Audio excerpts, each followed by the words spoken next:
আসসালামু আলাইকুম সবাইকে। আজকে আমি রান্না করছি লেয়ার মুরগির মাংস, আর সাথে একটা হবে ভাজি সবজি। রান্নার সাথে সাথে আপনাদের সাথে একটু কিছু কথা আমি শেয়ার করি। জীবন চলার পথ বড়ই কঠিন, সহজেই সব কিছু অর্জন করা সম্ভব নয়। কঠোর পরিশ্রম আর সাহসিকতার সাথে এই জীবনের সফলতা নির্ভর করে।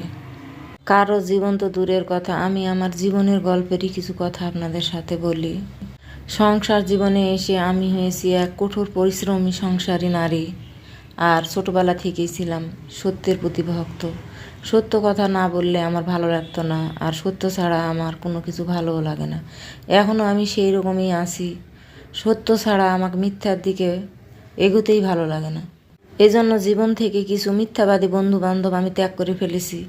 মিথ্যার সাথে আমার কোনো সমালোচনা নেই। যাক সেসব কথা, আমি আমার জীবনের গল্প বলি। আমার জীবনে আমার একটাই মাত্র সন্তান। সেই সন্তানকে বড় করে তুলতে আমার জীবনের এই পরিশ্রমের পথে নামা।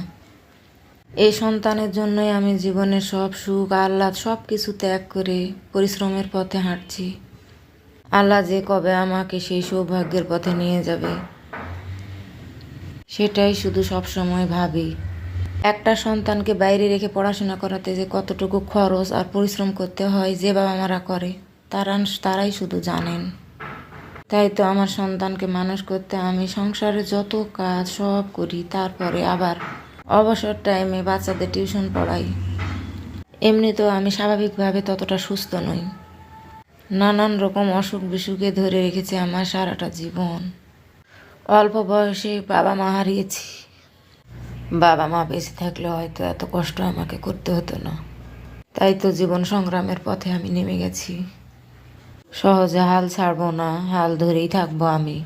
মহান আল্লাহর কাছে মিনতি রাখি, আমার সন্তান যেন একদিন মানুষের মতো মানুষ হয়ে মাথা উঁচু করে সমাজের কাছে দাঁড়াতে পারে। আমার স্বামীও আমার সন্তানের জন্য অনেক কিছুই করে। এই পর্যন্ত পরবর্তীতে ভিডিওতে দেখা।